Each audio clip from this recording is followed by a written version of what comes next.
Серьезно, если не сказать ошеломляюще. Wishes to the people of India. বিশ্ব রাজনীতির দাবার ছকে ফের আবার উত্তেজনা। যখন রুশ প্রেসিডেন্ট ভ্লাদিমির পুতিনের ক্ষমতা সম্পর্কে ধারণার কোনো কমতি নেই প্রেসিডেন্ট ট্রাম্পের। মুখে কটাক্ষ করে কথা বললেও রাশিয়ার সক্ষমতা তার পুরোটাই জানা। পশ্চিমা জোট মিলে চাপ দিয়ে একটু দমাতে পারেনি রাশিয়াকে। তবুও কেন সেই পুরনো অকার্যকর অস্ত্র বেছে নিয়েছেন প্রেসিডেন্ট ডোনাল্ড ট্রাম্প? তবে এতে মোটেই বিচলিত নন পুতিন।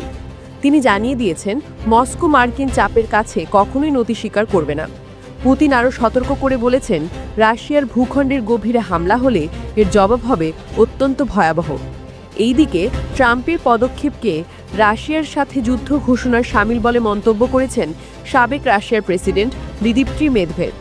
কারণ ইউক্রেন যুদ্ধ বন্ধে গড়িমসি করার অভিযোগ তুলে বুধবার রাশিয়ার বৃহত্তম দুটি তেল কোম্পানি লুকয়েল ও রোসনেফট উপর নিষেধাজ্ঞা দিয়েছে আমেরিকা। মার্কিন অর্থমন্ত্রী স্কট বেসেন্ট বলেন, পুতিনের যুদ্ধের শেষ করতে অস্বীকৃতি জানানো এবং শান্তি প্রক্রিয়ায় অনীহা প্রকাশ করার কারণেই এই পদক্ষেপ নেওয়া হয়েছে।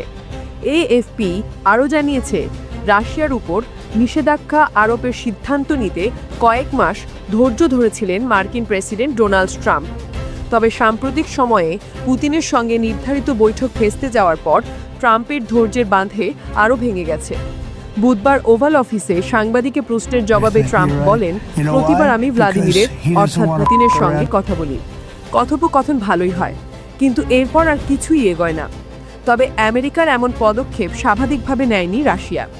আমেরিকার আরোপ করা নিষেধাজ্ঞাকে রাশিয়ার প্রতি অমানবিক পদক্ষেপ বলে আখ্যা দিয়েছেন ভ্লাদিমির পুতিন। তিনি বলেছেন, নিষেধাজ্ঞার কিছুটা প্রভাব ঠিকই পড়বে, তবে তা রাশিয়ার সামগ্রিক অর্থনৈতিক স্থিতি কখনোই নষ্ট করতে পারবে না। রাশিয়ার জ্বালানি খাত এখনও বিশ্বের শক্তিশালী অবস্থানে রয়েছে বলে মন্তব্য করেছেন রুশ প্রেসিডেন্ট। আমেরিকার পদক্ষেপকে রাশিয়ার ওপর চাপ সৃষ্টি প্রচেষ্টা বলছে ভ্লাদিমির পুতিন। তবে আমেরিকা বা অন্য কোনো দেশের চাপের কাছে রাশিয়া কখনো নতি স্বীকার করবে না। পুতিনের করা বার্তা, তার মতে কোনো আত্মসম্মানবোধ সম্পন্ন দেশ বা জনগণ চাপের মুখে কখনো সিদ্ধান্ত গ্রহণ করে না। পুতিন সতর্ক করে বলেছেন, বিশ্ব জ্বালানি বাজারে ভারসাম্য নষ্ট হলে দাম বেড়ে যাবে বহুগুণ, যা আমেরিকার মতো দেশগুলোর জন্য অস্বস্তির কারণ হয়ে দাঁড়াবে। এদিকে ওয়াল স্ট্রিট জার্নাল এক প্রতিবেদনে বলছে, ট্রাম্প প্রশাসন ইউক্রেনকে সরবরাহ করা কিছু দূরপাল্লার মিসাইল ব্যবহারের সীমাবদ্ধতা তুলে নিয়েছে। ইউক্রেনের প্রেসিডেন্ট ভলোদিমির জেলেনস্কিও জানিয়েছেন, তার দেশ 3000 কিলোমিটার পাল্লার মিসাইল তৈরি করছে, যা এই পরিস্থিতিকে আরও উত্তপ্ত করার প্রচেষ্টা হিসেবে দেখছে রাশিয়া। পুতিন সতর্ক করে বলেন, যদি ইউক্রেন আমেরিকা টমাহুক মিসাইল দিয়ে রাশিয়ায় হামলা চালায়, তবে তার জবাব হবে অত্যন্ত শক্তিশালী। আপনার কি মনে হয়, মার্কিন প্রেসিডেন্ট ডোনাল্ড ট্রাম্পের নেওয়া সাম্প্রতিক পদক্ষেপ রাশিয়ার আমেরিকাকে এক নতুন স্নায়ুযুদ্ধের মোড়ে নেবে? কমেন্টে জানান।